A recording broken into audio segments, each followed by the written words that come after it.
Welcome back to the Profit from Legal podcast. I'm your host, Noel Bagwell. We've got a really exciting interview episode for you today. As you may know, we have 2 regularly scheduled episodes every month, but in addition to those, we release a variety of content, including special bulletins, interviews, and special reports. This is one of those interviews. It's going to be one that you really don't want to miss. Very exciting, and we can't wait to just dive right in. Thanks for tuning in today.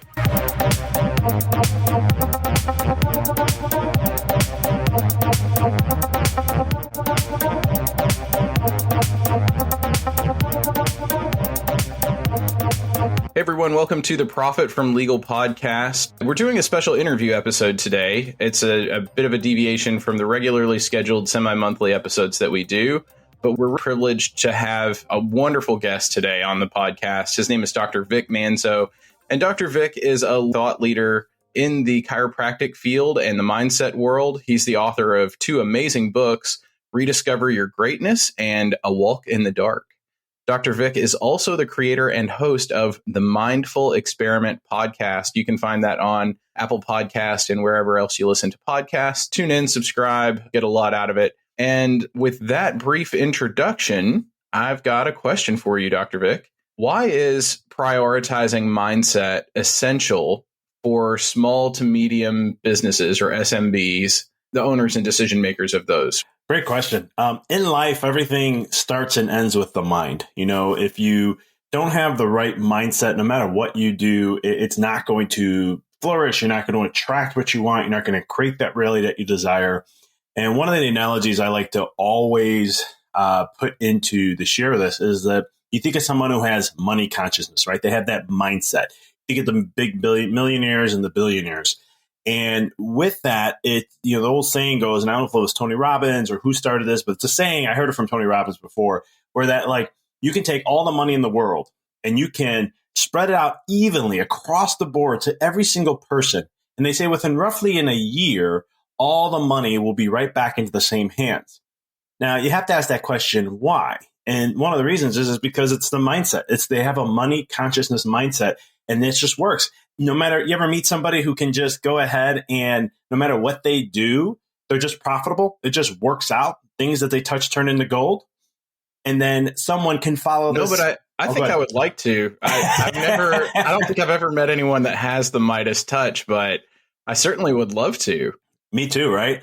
And it's one of those things where you get these people where like they'll do something and it just works out and it just blows up. And then you have somebody who does the exact same thing, the exact same steps, everything's identical. There is nothing. They go to the same coach. They have everything that's all the same. But yet their outcome is vastly different than the other. And that was kind of my journey in the sense of growing when I got into chiropractic, is studying the greats and trying to understand them. And then I'm like, I did what they did, but I hit walls. I was not getting nowhere near where they were. And that's where the whole is like, wait a minute. I think it's the mindset. It's not about what I'm doing. It's my mindset. I have to shift gears and learn tips and tricks and how I get myself centered, how I get myself to a certain way so I can create the reality of what I want to do. Yeah, that's a really important point, that mindset does shape your whole approach to everything. It's more of a foundational thing as I see it.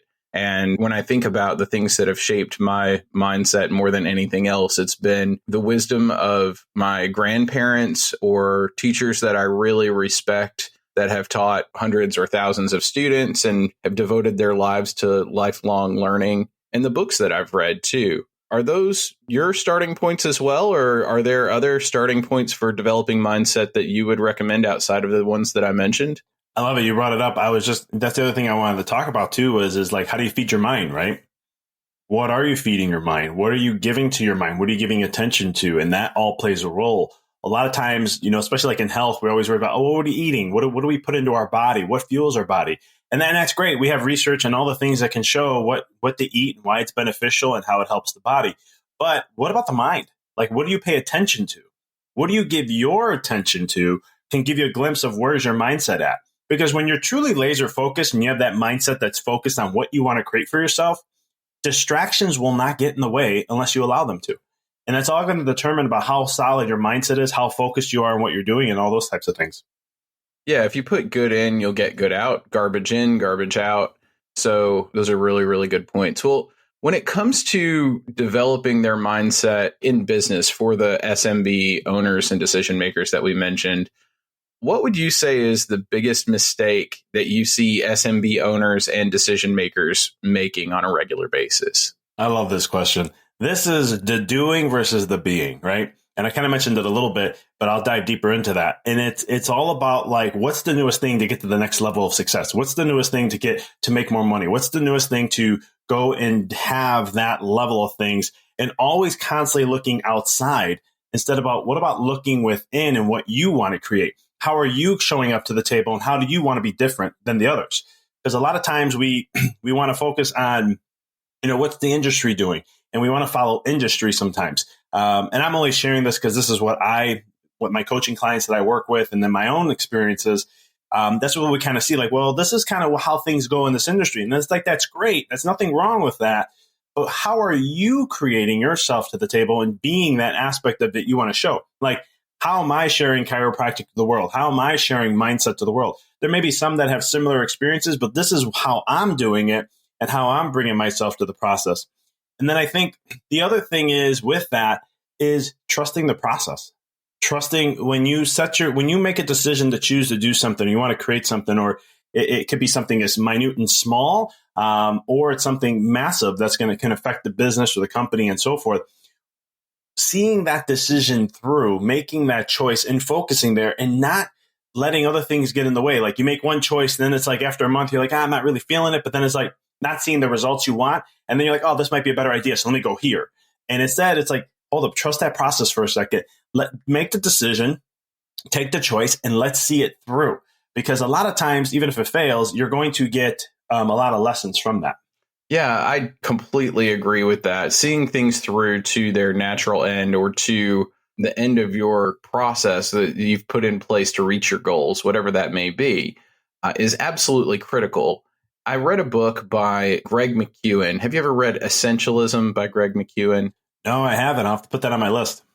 It's a fantastic book. And McKeown talks about focusing on the things that are essential. And you may notice that that's part of the first question that I asked you. I asked, why is prioritizing mindset essential? And I think focusing on the things that are essential, just those few things, and seeing them all the way through to the end is absolutely necessary for success. If you want to do well in business, if you want to do well in life, you really do need to see things through to the end. And McKeown talks about going as far as you can in a single direction rather than going a millimeter in a million different directions. Does that reflect what the point that you're trying to make? Totally. 100%. I mean, it's all about just making that choice. And the other thing too, sometimes is when we do those millimeter, all those little directions, because we don't want to fail, but sometimes you need that lesson to become even better into the future.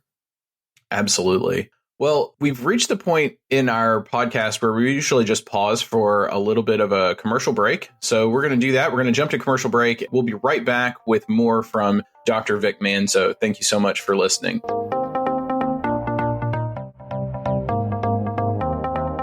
All right, we're back with Dr. Vic Manzo here talking about mindset. And I've got a couple more questions for you, Dr. Vic. Thank you so much again for being on the podcast and for giving us all these really excellent insights. You talked about one of the biggest mistakes that you see small business owners and decision makers making in terms of their mindset as being the failure to follow through what they're doing to the natural end of whatever that is, whether it's trying to accomplish a goal or build the right team or reach a certain income threshold, whatever their objective might be. They just don't see it through all the way to the end. What is a better alternative approach? Can you share a story that illustrates why this alternative that you're going to tell us about is better as well? Yeah, I mean, when you don't follow through, like I was saying before, it's like one of those, there's a lot of things that life's going to give you. And I may get a little esoteric here, but there's a lot of principles to this. And that is, the universe is always working for you and trying to provide for you in ways. So if you make a choice and then let's say that doesn't work out, because a lot of times we fear the darkness, we fear the challenge, we fear the failure. We don't want it. Some people don't want to do that or the uncomfortableness. A lot of times that's going to feed information and give you something that you need to perfect on to be even better to get to that level. And so we can call this from a universal law, it's called the law of vibration. And what that is, wherever you're vibing at is what's going to create your reality. And that's the only reality you're going to have unless you vibe to a different level. And so a lot of times when, if you think about it, I want to be a millionaire right now. Well, if you're only making 50,000 a year, that's a huge leap to get there, right? There are things you have to learn. There are things you're going to have to go through in order to get to that level. And so like, even for myself, I'll share my own personal story. And I've written this in my first book where I talk about how, I had so much negative limited belief systems with money. And I got to a point when I started my career where I had to make a choice. Financially, things weren't going as well. And I had to make a choice either to go bankrupt and get rid of my personal stuff so I can go ahead and continue with the business, or let the business go and go work for someone. And I chose the first, and I'm grateful for that. But as I went through the process, which wasn't fun, at the end of it, I looked back and I said, well, how did I get here? What did I create? What did I do? And I saw how far off my mindset was. I saw how far off I wasn't being in a place where I trusted the process, where I accepted to, more of the beingness, because I was so focused on doing rather than being. And then I just started to change my mindset and change my perspective to look and say, well, hold up. I'm a money magnet. I am, money just flows to me endlessly. I started using affirmations and other things to start to shift. I had to reprogram and rewire my brain to see money in a different light. And then it came to a point where it's like the law of least effort. When you're in that center of vibration, the law of least effort will say that, the law of path of least resistance will show that things are just going to work out when you're in that state, and they just flow so much easily. And I work with clients on this, and they think I'm crazy at first, some of them. But then all of a sudden, as they do the work, then they're like, oh my God, I just put this thing out on social media and I have 6 new clients from this. How the heck did this happen? I've been trying for years, and all of a sudden this works. And I'm like, the path to the least resistance. You are vibing and you're in tune. And when that happens, it just becomes a lot. I would say easier is the word, but that's kind of how it is. There are some really good points that you put in there. I mean, I'll be honest with you. I'm a bit of a skeptic. So it takes a lot for me to believe in like vibrations and energy. And for me, when you said it's a little esoteric for me and for a lot of people, and I don't mean this in an insulting way at all, so please don't be insulted by this, but it seems a little bit hokey. And I wonder, like, as I listen to your story, I wonder if there are some alternative explanations. What I took from your story, for example, is sacrifice. You were sacrificing. You were willing to give up personal assets and property. You're willing to stick it out and sacrifice to see it through, which shows that you have real skin in the game. It shows to other people, it communicates to other people. You have real skin in the game, that you really believe in what you're doing. And the affirmations that you were talking about, those can reshape certainly your mindset and help you build confidence. I remember I wrote a few years ago, I wrote an article called The Stink of Fear. And it was about how other people pick up on fear and desperation. And what got me started thinking about this was thinking about personal relationships, like dating relationships and that, like interpersonal social relationships more than business relationships per se.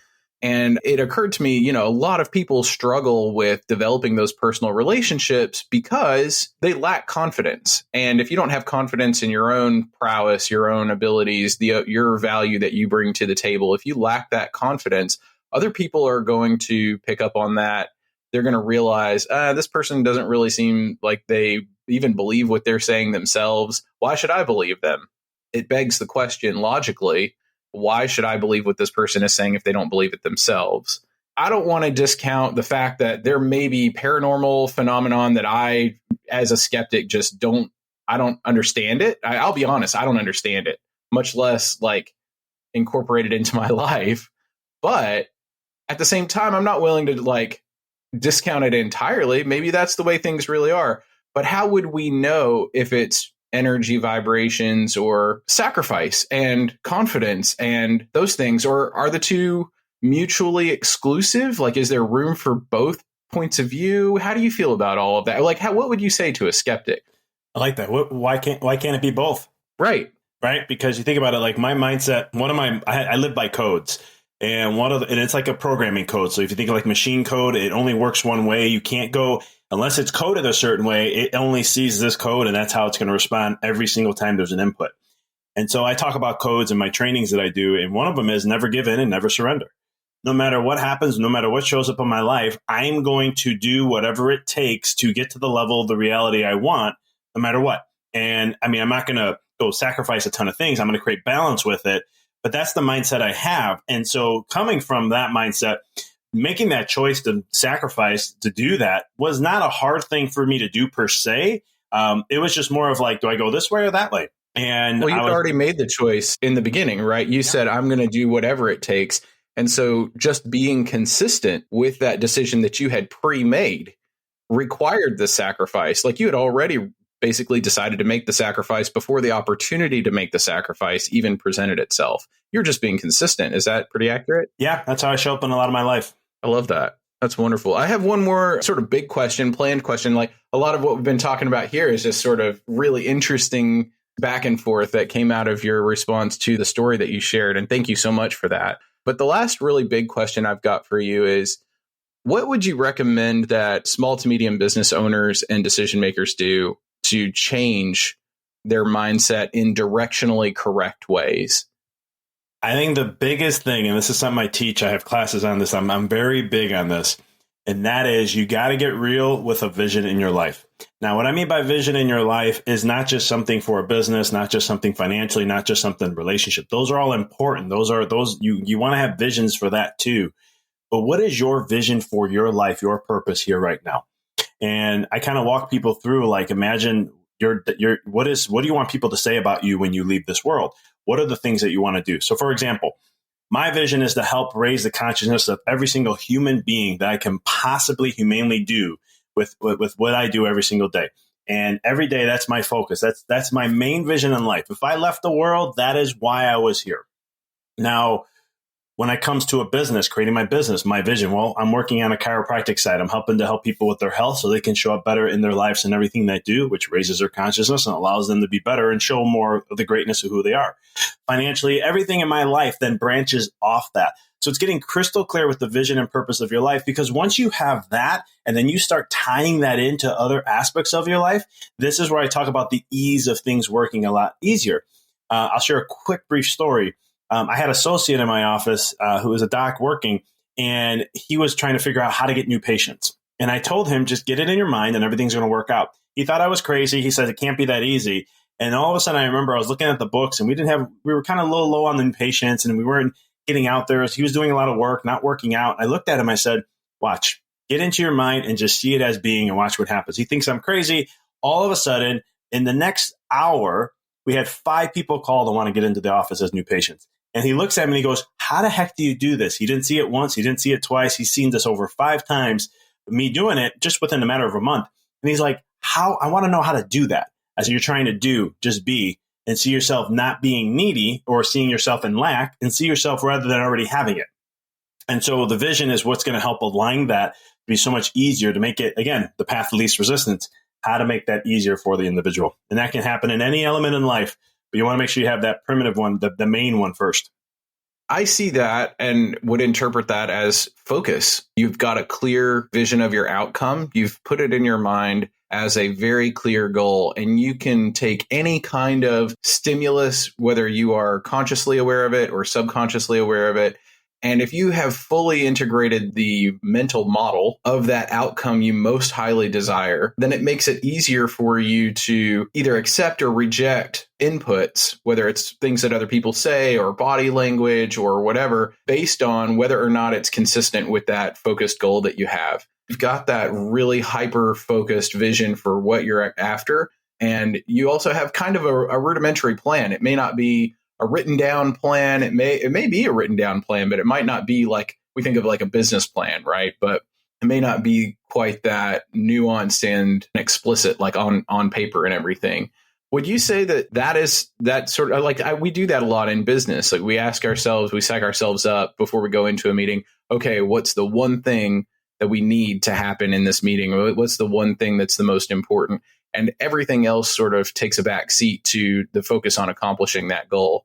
Is that similar to what you're talking about, or are there meaningful differences? No, 100%. I mean, and like you said, I love how you said focus, because that's the other thing I usually teach and get into, the depth of the power of that focus. Just like you go into a meeting, right? This is the one main thing that I want to make sure that this is what I accomplish. Everything else is important too, but if I can get this, then this is great. And then everything else will just fall into place sometimes. Sometimes it does, sometimes it doesn't, but that's just life. But it's making sure you get the one thing that you want to make sure you execute on. Immense respect, man. Immense respect for everything that you're doing. I've loved having you on the podcast today. Totally love your point of view and the positive energy that you bring to all of these questions. It's super important for even hyper skeptical people to listen to these topics, because what may sound like energy vibrations or whatever, it may be that, and there's room for both.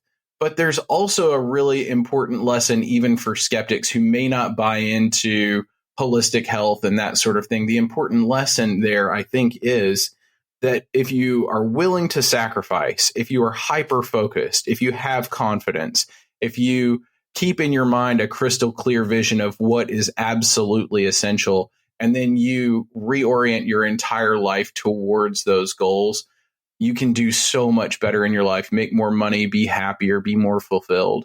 At least that was my takeaway from this podcast interview. Do you have any final thoughts? And can you tell us how best we can connect with you other than tuning into the Mindful Experiment podcast? Is there a product that you've got that is really hyper accessible for someone exploring these ideas for the first time, or a web page to visit, or a Facebook group to join, or anything like that? I love how you summed it all up. I don't think I can follow up on that. You nailed everything beautifully there.